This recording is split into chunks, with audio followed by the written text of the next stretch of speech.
Goeiedag, hierdie is 'n verpakkingsmasjien, maar 'n volumetriese verpakkingsmasjien. Nou die JAPS volumetriese verpakkingsmasjien, wat gebeur is, die produk gaan bo in, en as dit bo inval, val dit in hierdie ronde sirkel, en die sirkel se beweeg, en dan word die koppie vol.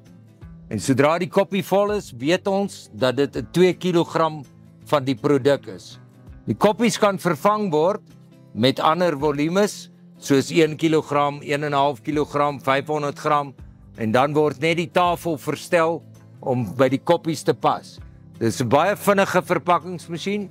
Ons verpak met hom suikerboontjies, rys, enige ander pele, boontjies, enige selfs suiker, sout, kan jy almal so verpak. Die produk val dan hier deur en die operateur sit 'n sakkie aan en sodra die wiel verbykom, val die produk in die sakkie.